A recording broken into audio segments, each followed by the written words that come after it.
용용이의 경제학 교실. 안녕하세요. 용용입니다. 오늘은 증시에 대한 이야기를 해볼 건데요.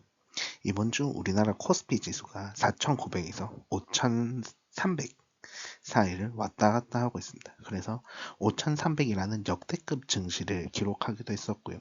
그 이후에 다시 4,900까지 찍으면서 5,000 아래로 떨어지는 모습을 보이기도 했습니다.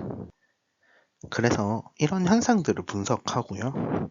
이런 현상에서 어떤 점을 우려해야 되는지에 대한 이야기를 조금 해보도록 하겠습니다. 우선 어젯밤에 그 비트코인 가격이 1억이 깨지게 되었거든요. 물론 저는 비트코인이라는 것 자체가 뭐 다른 데서도 이야기를 했지만 기본적으로 기초자산을 갖추고 있지 않기 때문에 화폐로서의 기능을 할 수 없다라고 생각하고 있고, 또 자산으로서의 가치도 실제로는 없다라고 생각하고 있습니다. 하지만 그건 어디까지나 저의 개인적인 생각인 거고요. 저의 개인적인 생각보다는 시장의 흐름이 더 중요한 거잖아요. 시장에서는 비트코인도 자산으로 인정을 받고 있거든요. 그런데 그 자산의 가격이 거의 50% 조금 안 되게 떨어지게 되었다라고 이야기를 할 수 있습니다. 비트코인만 떨어진 것은 아닌데요. 바로 미국 증시가 또 변동성이 커지게 되면서 크게 하락하는 모습을 보였고요. 우리나라 증시도 오늘은 좀 크게 하락하는 모습을 보여주었습니다. 그래서 비트코인이나 증시, 그러니까 주식과 같은 자산들의 가치가 하락하게 되었다라고 이야기를 할 수 있고요. 그 원인들은 사실 월요일 영상에서 이야기를 했었거든요. 그래서 오늘은 조금 다른 방식으로 접근해 보도록 하겠습니다. 우선 우리가 경제가 성장하는 과정에서 이 경제가 검정색 선으로 성장하기를 바라지만, 시간의 흐름에 따라서 실제로는 빨간색 선으로 이렇게 성장한다라고 이야기를 하고 있습니다. 그래서 파도와 같이 이렇게 움직인다라고 이야기를 하고 있거든요. 그럼 파도가 있으면 이 파동이 생기게 되는 거잖아요. 이 파동에서 우리가 관심을 가져야 되는 것은 파고입니다. 파고의 높이가 높아지면 높아질수록 경제에서의 충격이 더 강하게 온다라고 이야기를 할 수 있습니다. 그래서 이제 경제학자들의 목표 혹은 경제와 관련된 관료들의 목표는 뭐냐면 이 파고를 줄이는 데 많이 집중하고 있습니다. 그래서 파고가 호황일 때 파고가 높으면 우리가 좋은 거 아니냐라고 생각할 수 있지만, 그것은 실제로 이제 버블일 확률이 높고요.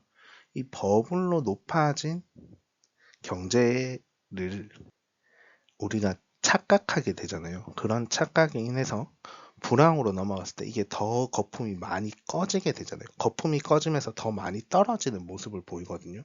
그럼 여기에 대한 충격이 더 강해질 수 있다라고 이야기를 할 수 있습니다. 그래서 이런 이제 경제 순환 혹은 경기 변동이라고 이야기를 하거든요.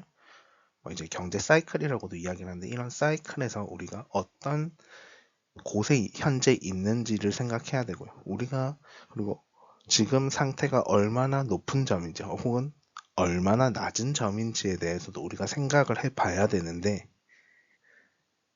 증시만을 보았을 때 현재가 되게 높은 점이다라고 이야기는 할 수 있을 것 같고요. 이 점이 그러면 고점을 찍었느냐 아니냐는 이건 제가 결정하는 것이 아니라 시장에서 결정하는 것이기 때문에 함부로 말하기는 어렵다라고 이야기를 할 수 있습니다.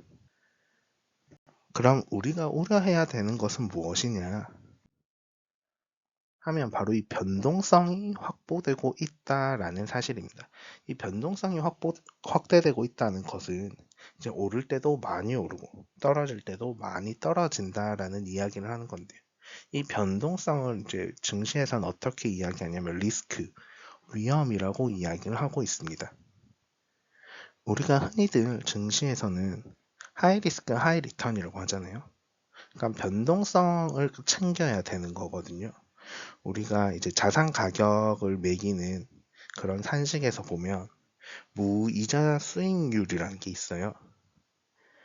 그리고 그 수익률에 이제 위험 프리미엄을 얹어서 자산 가격을 형성한다라고 이야기를 합니다.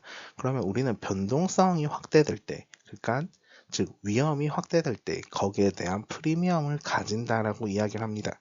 즉 변동성이 확대될 때 가격이 오를 때는 더 많이 오르고 떨어질 때는 더 많이 떨어질 수도 있다라고 이야기를 하는 건데요.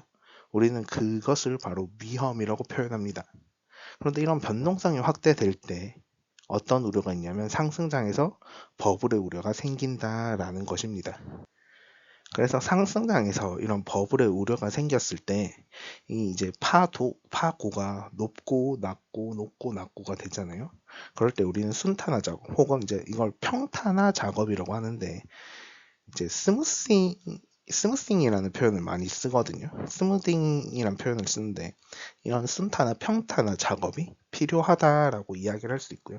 그것은 이제 경기 순환적으로 혹은 경기 변동적으로 봤을 때 우리에게 조금 안정성을 확보해주는 의미로 많이 사용되고 있습니다. 그래서 우리가 지금 현재 시장에서 보면 이게 뭐 매일매일 조금씩 다르겠지만 어떤 날은 증시가 크게 오른 것처럼 보이고 그 다음 날은 다시 크게 떨어지는 것처럼 보이고 다시 그 다음 날은 크게 높아지는 모습을 보이고 있는 게 요즘의 모습이라고 생각을 하는데 결국 파고가 높아진다는 것은 버블에 대한 우려가 발생한다라고 생각을 하고요. 이 버블에 대한 우려는 사실 호황을 즐기는 과정에서는 아무 문제가 없을 거라고 생각을 하는데 이 호황이 끝나는 시점, 파티가 막을 내리는 시점이 되었을 때 우리가 어디까지 떨어질지에 대한 생각도 분명 해야 된다라고 생각을 하거든요. 그랬을 때 이 높아지는 파고가 우리가 마냥 즐기는 것이 아니라 지금 상태에서 다음에 다가올 위험을 조금씩은 대비하려는 자세가 필요하다라고 저는 생각합니다. 질문 있으시면 댓글로 남겨주시고요. 구독과 좋아요는 필수입니다.